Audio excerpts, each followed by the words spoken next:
Good morning, Mile High Church fam. Let's sing together on this beautiful day.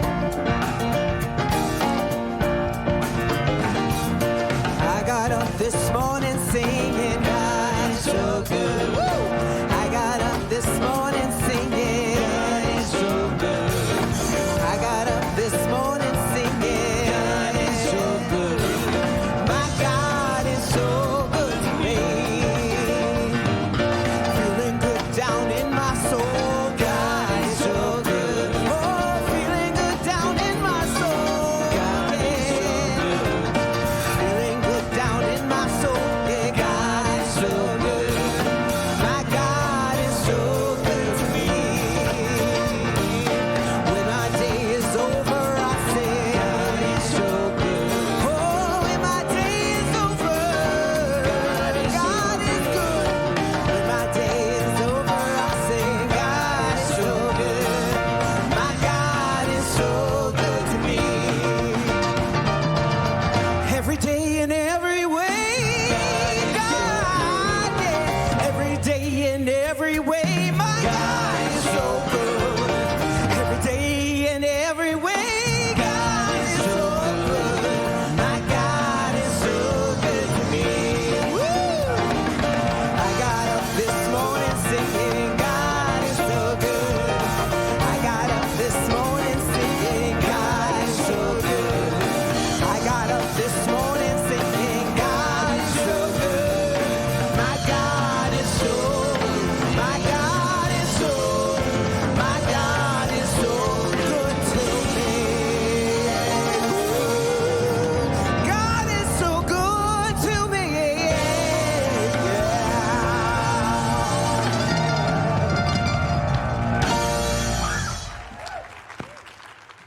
I like it better like this. I got up this morning singing Laura Berman is so good. That's better, see? I hope Eddie Watkins doesn't mind. I changed the words. Oh, cool hat. I need one of those. Man, that, oh my goodness sakes. I would wear it right here, Sherry, right here. Okay. Good morning. Welcome to Mile High Church. So glad to see you all here. Welcome to all of you watching online. I have often said that one of the greatest joys, honors, and privileges of being a minister is the chance to be with people through important transition moments of their life. And there are three really key ones that we're going to acknowledge in this welcome today. One is the birth of a child, or a baptism is always a wonderful thing to be with a family. The next is a wedding. And yesterday, right here in this very stage, I was honored to officiate at the wedding of my very own mother, Linda Frazee, to Roland Tomsick. So they are married now. Yay! And I'm so grateful they donated these flowers to us this morning. So it's a wonderful, beautiful thing. And they're off having a wonderful honeymoon at the Broadmoor in Colorado Springs. So it was beautiful.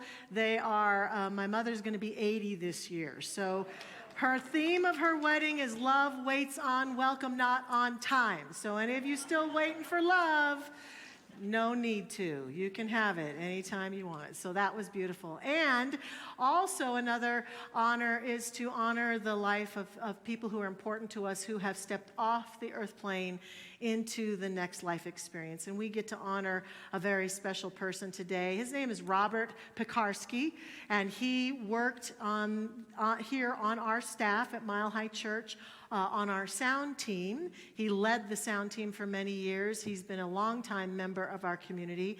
He's been living in the Philippines recently. So for those of you watching online, you probably see Rob posting every week, and he recently passed away suddenly. We love Rob. Rob has made a difference in many of our lives here at Mile High Church. We're going to have a special service for him, just a little sharing service on Friday, May 8th at 4 o'clock over in the chapel. So if you knew him and want to join us, please do so. You may be happy or discontent that he did hire Nathan Marshall. That's one of his, things he did. Yeah, we're happy about that. So Thank you, Rob, for hiring Nathan. Thank you, Rob, for the beautiful sounds you allowed us to make here at Mile High Church. And I light this candle in honor of Rob today. I know that he is preceded in death by his beautiful wife, Carla, and I'm sure that they are together dancing in the ethers in the next life expression. So we bless Rob Pekarsky. Send our love to all his family.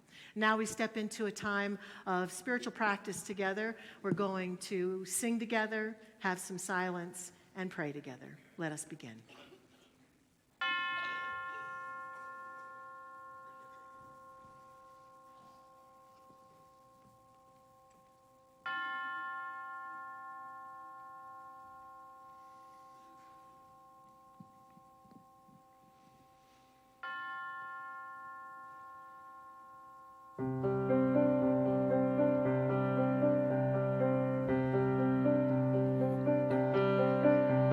Surely the presence of God is in this place.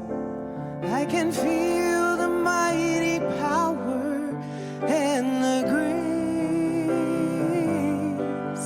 I can hear the brush of angel wings. I see glory on each face. Surely the presence of God is in this place.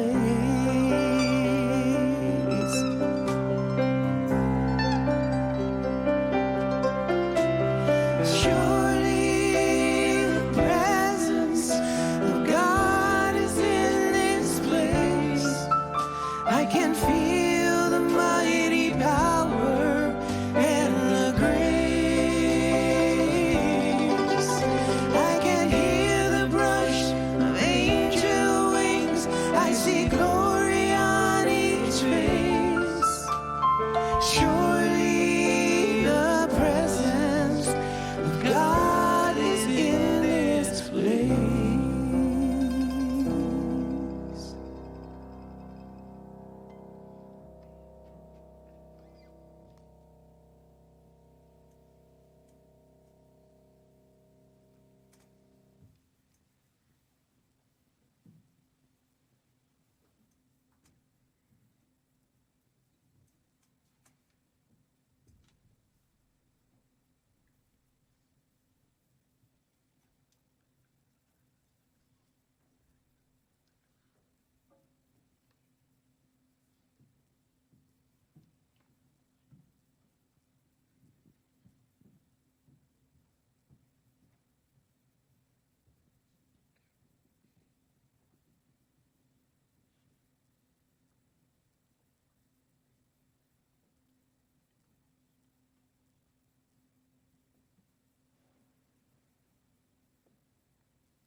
The silence beckons us into the knowing of the presence of the divine right here where we are.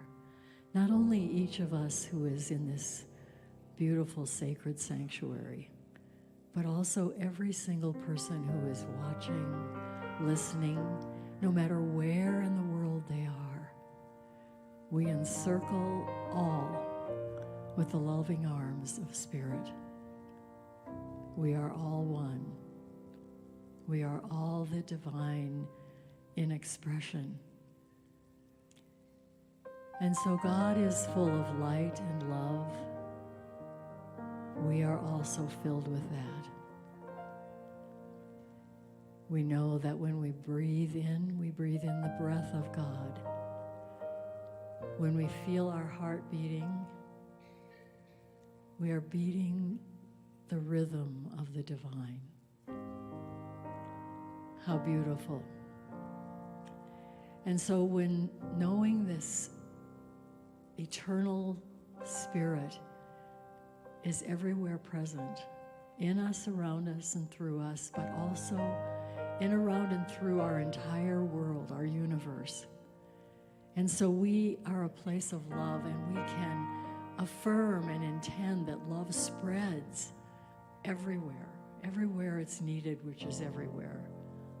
And also we we put our hearts around the concept of peace, and we dedicate ourselves to peace in our own life, peace within ourselves, to ourselves, peace with those we love, and also we extend this ocean of peace to everywhere in the world where it is needed the most.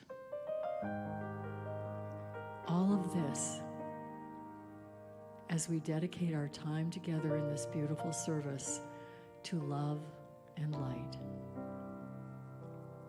I am so grateful. Thank you, Spirit. Thank you, life. And I let it go, for it is done. It is good, and so it is.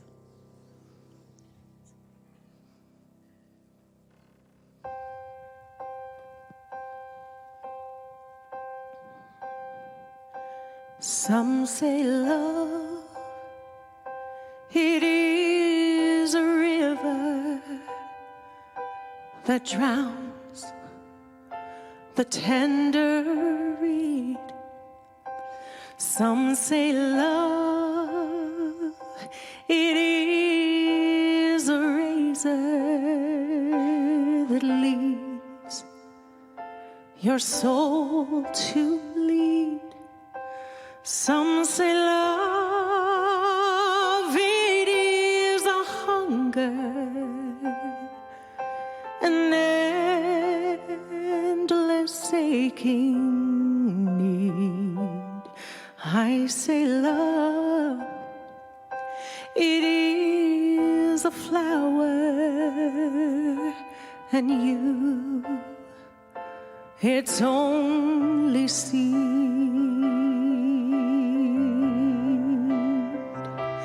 It's the heart afraid of breaking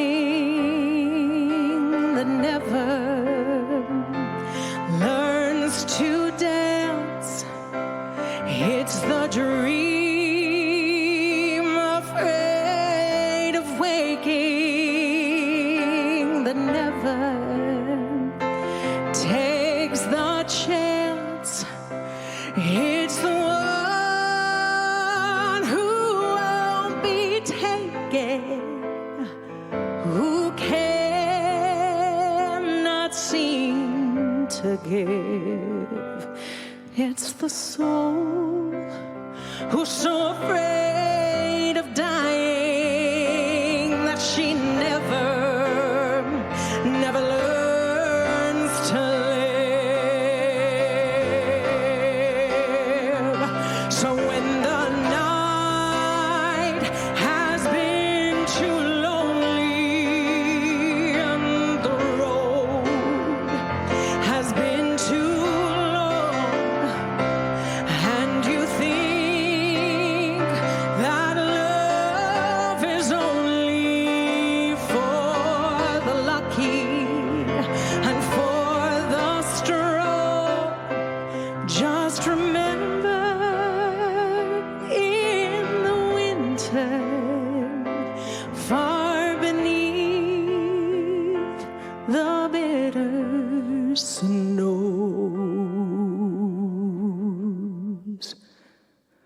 lies a seed that with the sun's love in the spring becomes the rose.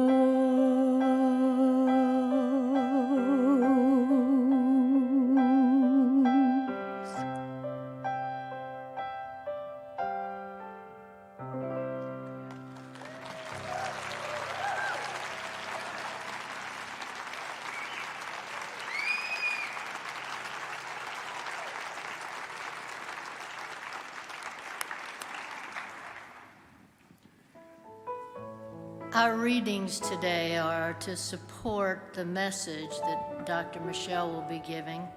And the first one is from Sri Sri Ravi Shankar. Whatever you put attention to will start manifesting in your life. Intention, attention, manifestation. That is how the universe works. And from Gary Zukov, every intention sets energy into motion, whether you're aware of it or not. And from Christian D. Larson, believe in yourself and all that you are. Know that there is something inside you that is greater than any obstacle.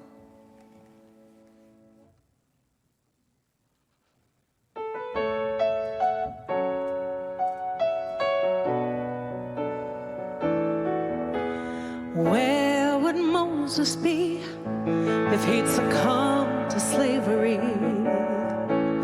Put his dreams up high upon a shelf. If he turned from the water and walked home by himself to never see the promised land and never save another man. It all started with a thought that turned into a dream, a fire burning in the soul of a single human being. Every dream that is lived is a dream come true. Stand up for your dreams, to thine own self be true. What if Martin Luther King had been afraid one day and never stood up to the ones who tried to take his rights away? All the pain and tears would never wash away. We'd never walk hand in hand. We'd never learn to take a stand.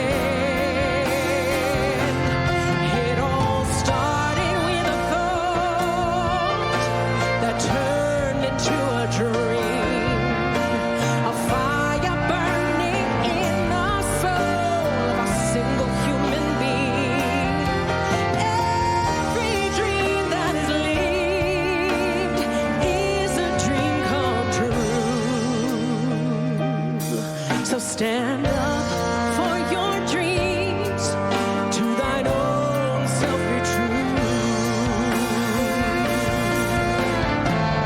Never let another take the dreams God's given you. Go out and live your dreams. Do what you've always wanted to. Wanted to. And what about this church and all the people that you see? If we'd been afraid to search, we'd never learn to be free. And now we see the truth, and anything we want can be. And so we hold our heads up high as we spread our wings and fly. It all started with a thought that turned into a dream, a fire burning in the soul of a single human being. Every dream that is lived is a dream come true.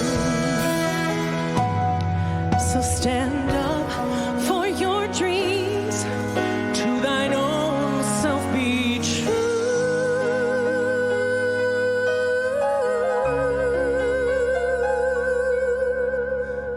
Stand up for your dreams, to thine own self be true.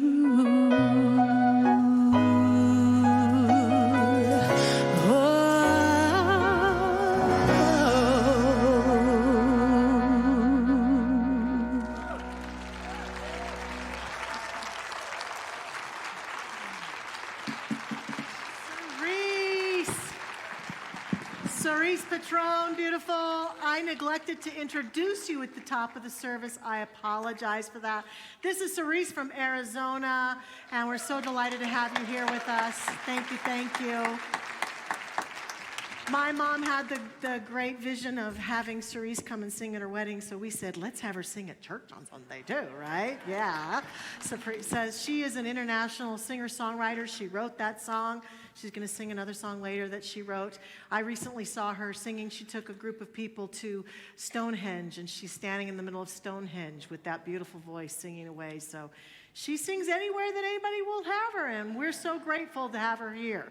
So thank you, Cerise. Yes. And I acknowledge our wonderful band today. We had Luke with us, we have Bijou, we have a drummer named Mark, and of course Rob Lowe, our band leader, with us, so we are blessed by our band too.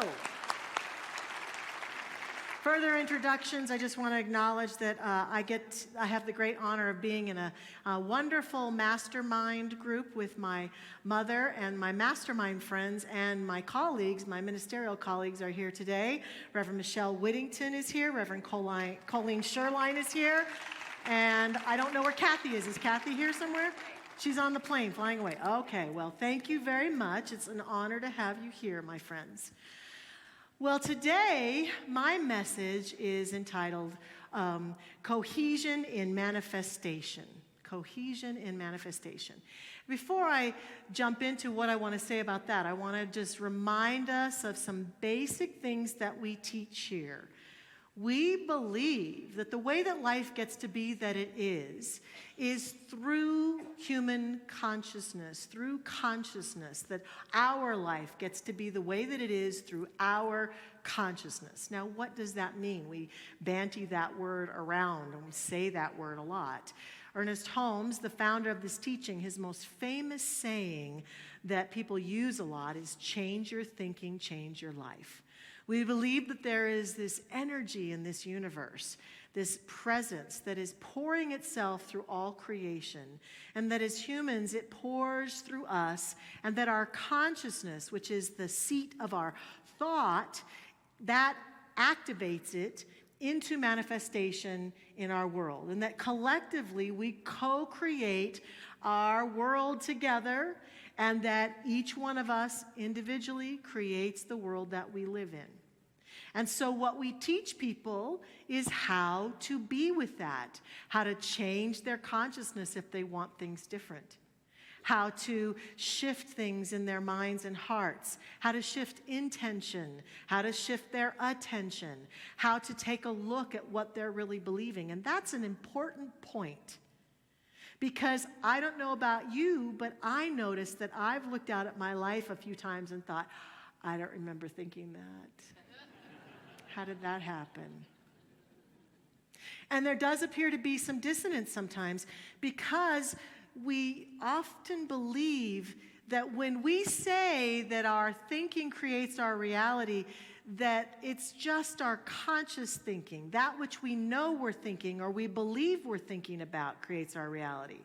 But when we say that consciousness creates, we are including a huge part of what we know to be true about human consciousness and literally about the brain, that there is a deeper mind. And in fact, the majority of what you and I think about is in that deeper mind. About 85 to 90% of what we really are thinking about, I'm quoting Dr. Barry's song there, what we're thinking about, right, Dr. Barry, is in that deeper mind. So one can't just kind of look around and say, but I was thinking better thoughts. One has to be willing to plumb the depths of the true thoughts that we've had, that includes the rich history of our life and our experiences and our relationships and our decisions and our conclusions and our habits of mind, to discover what we really think. And when we become willing to do that, we can really change our life.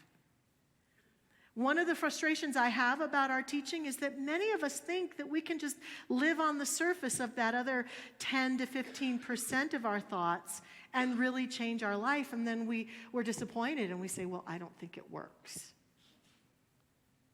We really have to be willing to do the deeper work. We really have to be willing to wake up and say to ourselves, what am I really thinking? And that's where this concept of cohesiveness comes in. I want to give you some secrets today, some thoughts about how is it that we can create cohesive thoughts so that we can truly change our life. But the secret, the first secret that I'm giving away is in the actual title of my message. It's about cohesiveness. When it comes to applying this thought and really shifting things, cohesion is a place where we get a little bit challenged sometimes. We have a hard time sometimes, especially in the areas where we're afraid, where we're concerned, where we're frustrated, where we feel helpless or powerless. Those feelings can sometimes override our desires to be more positive and have a positive idea and a positive outlook about things, and we lose our ability to be cohesive. And our founder, Ernest Holmes, would call this neutralizing ourselves. We find ourselves, when it comes to changing our thinking, changing our life, in the neutral zone. Here's what he says about this. In his book, Creative Process, he says, we cannot make affirmations and denials for 15 minutes and spend the other 23 hours and 45 minutes denying the thing we have affirmed and affirming the thing we have denied and attained results we seek. We send out the word and it sets in motion the power, but if we begin to think the opposite thing, it gets the word as soon as it is thought. It neutralizes the word and destroys any possibility of its effect. Sometimes it's as simple as that. If we look at, hey, why? I prayed for 15 minutes the other day and that goodie did not come my way. What is up? And then we fall into superstition, don't we? Well, the universe just must not be favoring me today, or what have I done wrong that God is keeping the goodie from me? But the reality is, we might have fallen into this trap.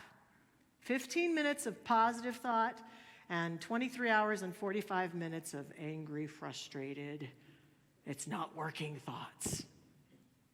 This is where we can lose our ability to generate the life we'd like to be living, is we don't take the time and create the discipline to be cohesive in our approach. And I'm inviting us today to take a look at this. And I'm using the concept of light. When it comes to cohesiveness, we talk, science, the world of science, talks a lot about cohesion in light. There is cohesive light and coherent light and incoherent light. Both of them serve us very well, but when it comes to really powerful and effective results, if we want to use light as an example, cohesive light is far superior. So ordinary light, which we would call incoherent light, it comes from things like the sun, or a lamp, or a candle that we've lit. The waves from that light move in many directions, in other words, from a scientific standpoint. They have different wavelengths, different phases. Light, of course, is powerful because we prefer to be in the light rather than in the dark most of the time. However, this kind of light is very diffuse. Whereas coherent light, cohesive or coherent light, is pointed. They would say in terms of science that the wavelengths of coherent light are in phase. They're all in alignment. They're going in the same direction. They have the same frequency. The best known way that we can give an example of cohesive light is a laser point. If I had a laser light here that I could use, it would be very pointed. And it'd be fun if there was a cat here and I could, cats love those. Or like my watch right now, it's doing that to people, right? And so coherent light, then we could say, is light that agrees with itself. Light that agrees with itself. And so what's astonishing is that coherent light is not necessarily stronger, but it's far more effective. Here are some examples. A laser pointer might not look that impressive, but here's what laser light does. Laser light can cut steel. It can perform delicate eye surgery. It can transmit massive amounts of information through fiber optics. We can use laser light to measure moon distance with millimeter accuracy. And laser light can trigger nuclear fusion experiments. Because in coherent light, nothing is canceling anything out. It's very powerful. Now, when I started looking into this for this message, I kept seeing something from my childhood. I kept seeing laser light from a superhero. And I do have a little chart here just to kind of compare before I talk too much about my superhero here. Let's bring up that little chart. In physics, when we talk about coherent light, we talk about waves in phase, light in agreement, single direction, internal interference, great effect with little energy. In science of mind and spirit, what we teach then, we can turn that into our thoughts are in agreement. We have clear intention. There's no contradiction or doubts. Internal interference is gone, less effort, great manifestation. So imagine with me superhero. My first one that came to mind was Superman. And I liked Christopher Reeves as Superman. We have a picture of Superman here.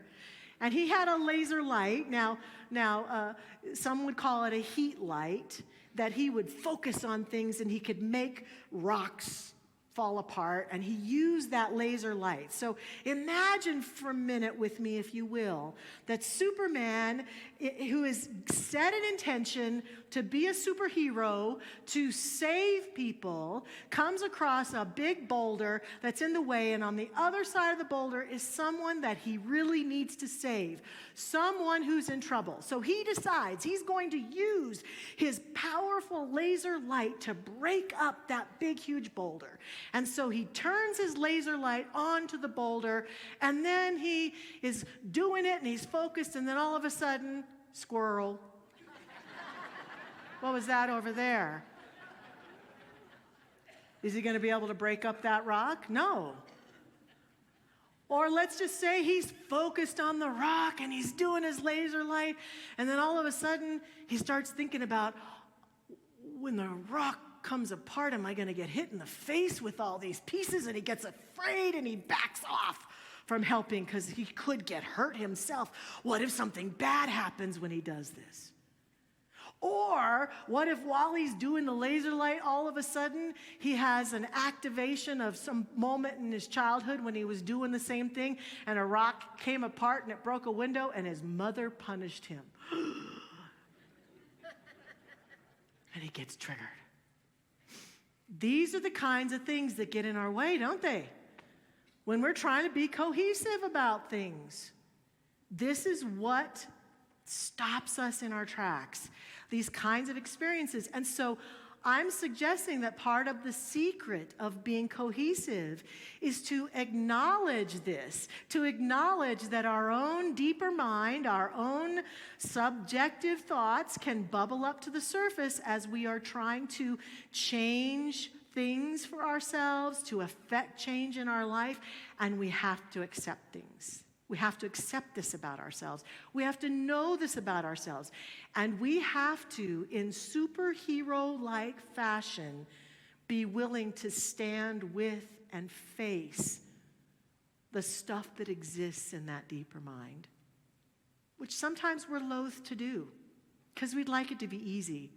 We'd like it if we could just affirm health and wellness and money.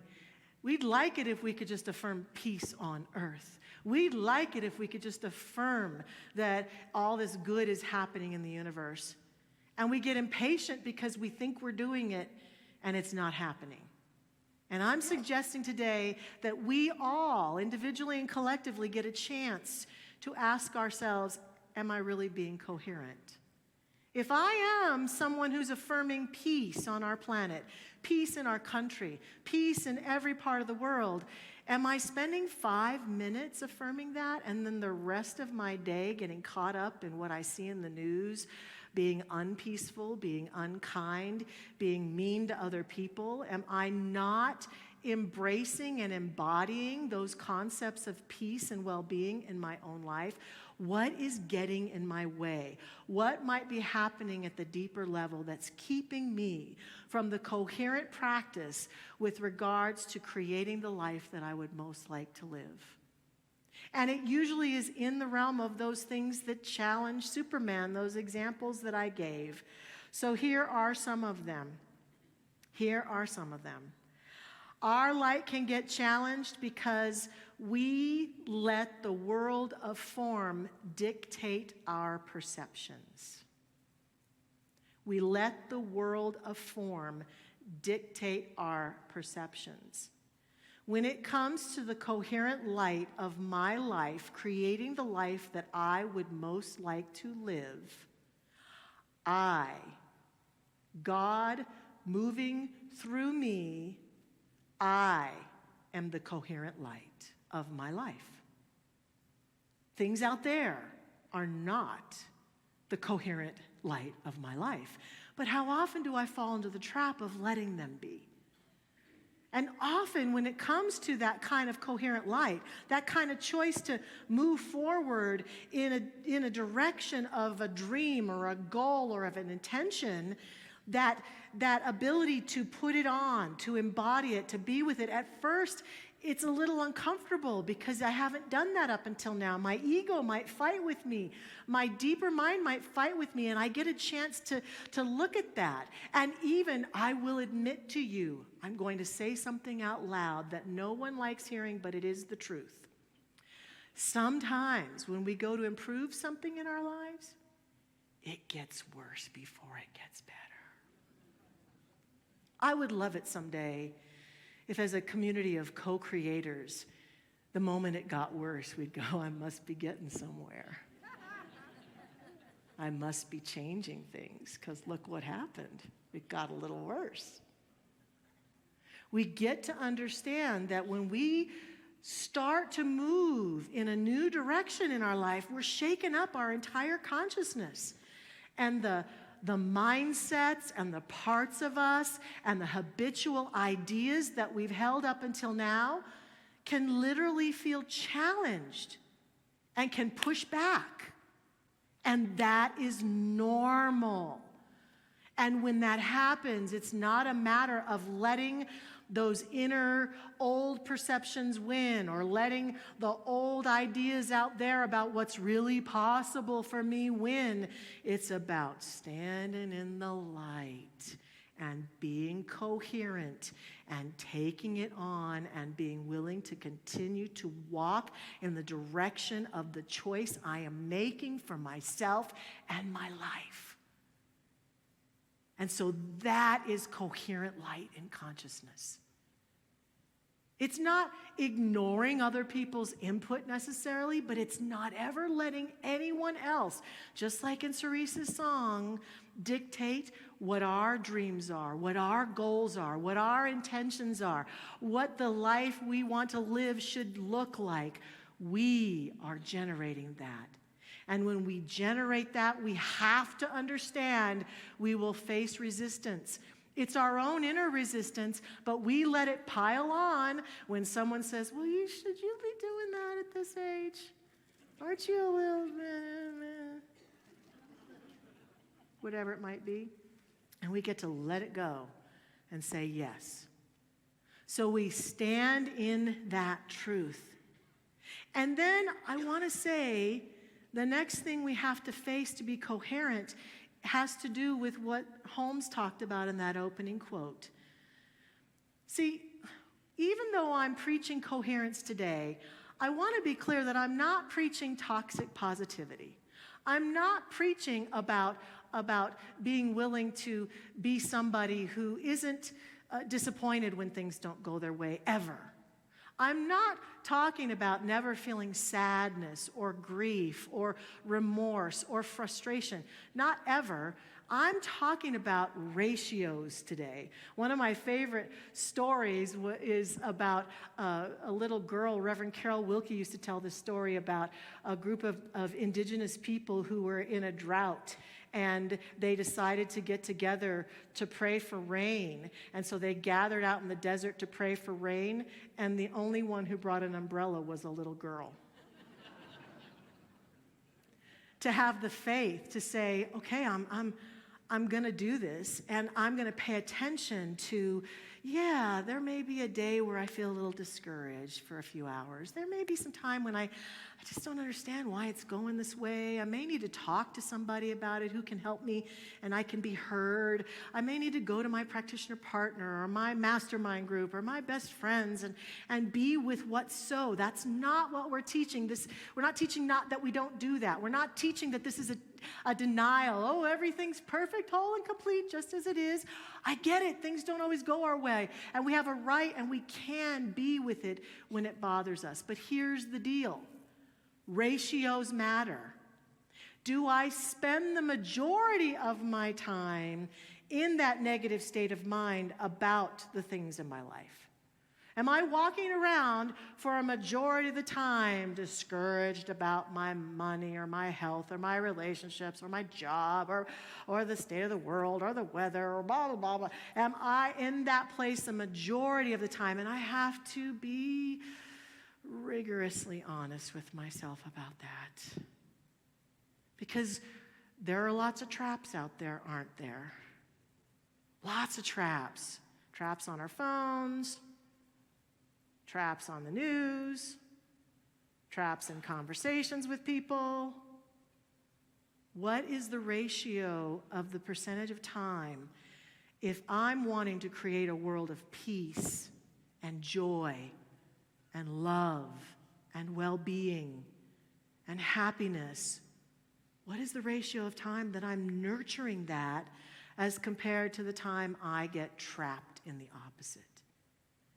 And if the ratios are not what I want them to be, I have to make some new choices to become more coherent. And I'm the only one who can do that for myself.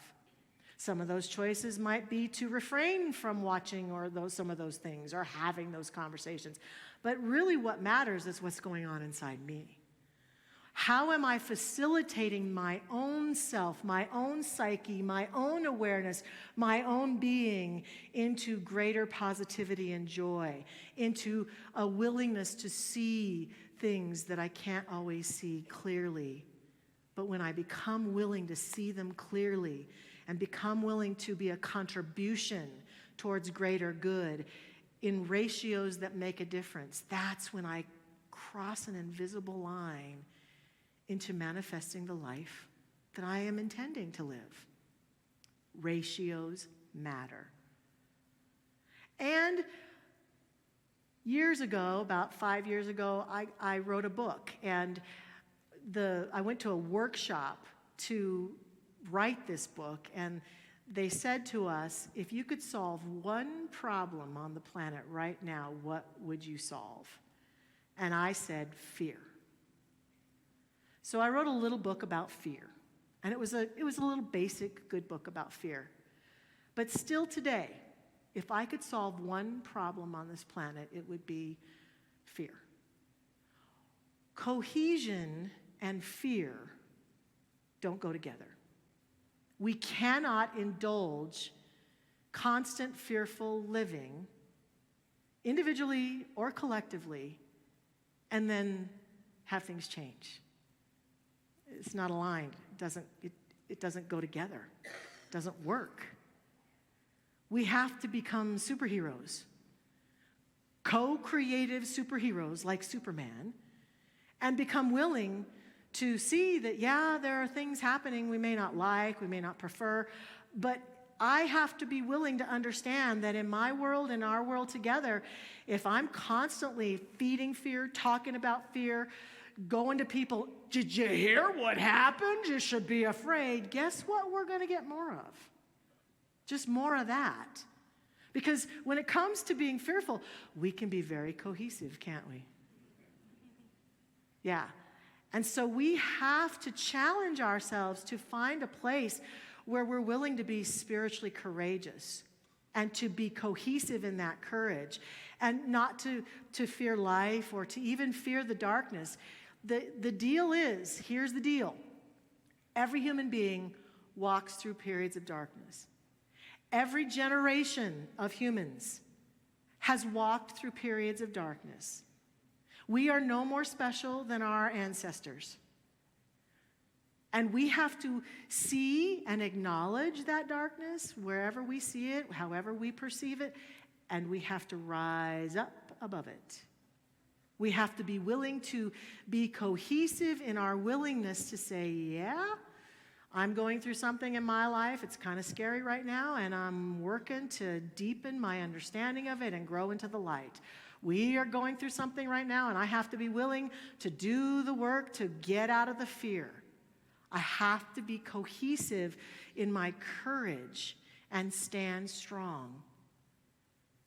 St. John of the Cross called those moments the dark night of the soul. And we have them. It's normal. It's natural. But the shifting point comes in the dark night of the soul when the person walking that path begins to contemplate the gifts of the darkness, begins to get out of fear about where they are and say, how can I fully embrace this moment of my life and use it for my good, use it for my growth, use it for my expansion, use it for my blooming and blossoming rather than using it to shrink. We have a choice, and we can do that. And the last one is to contemplate how our unhealed past might be getting in the way. That's the example of Superman who gets activated thinking about his mother who punished him when he was little. For most of us, we think, I'm an adult now. I'm no longer a child. That childhood stuff, that happened 40, 50 years ago. It doesn't have any bearing on me now. I'm an adult. I know better. But remember that deeper mind. In that deeper mind, you're Peter Pan. You never grew up. In that deeper mind, unless that part of us has been activated and heard in ways that our parents couldn't hear us, has been supported in ways that we didn't feel supported, unless we have done the resolution work for that, it's still there, just as active as ever, just as much a part of what we're putting out into the creative mind as it ever was when we were a child. And a stubborn human who is unwilling to deal with that will not be coherent. There will be incoherence after incoherence because we'll think we're going this way, but our wounded child will pull us that way.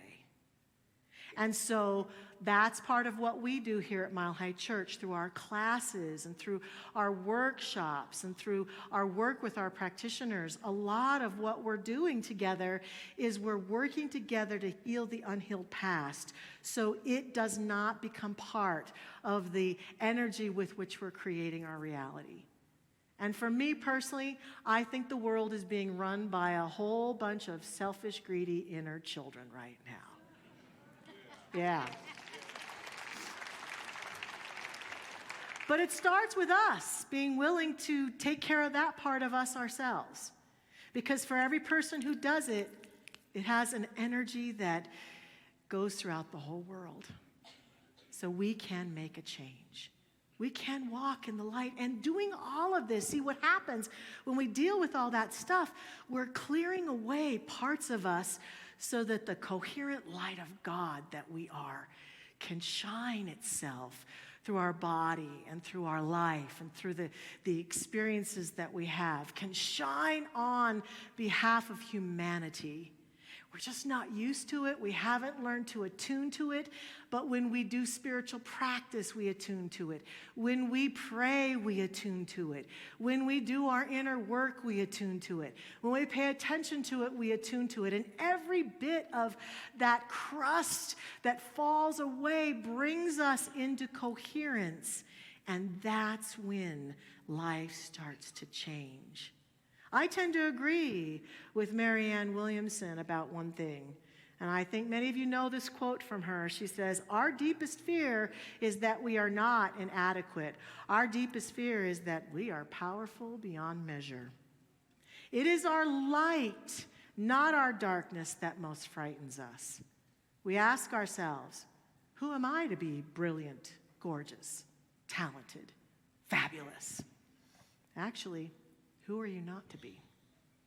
Each one of us has a place in the coherent light of this human experience. And I encourage us this week to take our place in it, to really pay attention to where we're being incoherent in our intentions for ourselves and for our world, and to begin to come into greater alignment. As I said, prayer is one way we do that, so I invite us now into some time of prayer. I'm inviting our practitioner prayer partners to stand with us as we do this, and acknowledging that when our service is over, our practitioner prayer partners will be down front, and we invite you to come forward and let them extend some coherent light on behalf of your life today in the form of prayer. So we go within and we allow ourselves to breathe in this beautiful life, this beautiful moment, this beautiful experience of love and light. Oh, it is pouring through us, for we recognize that it is pouring through all of creation. This God presence, this light presence, this love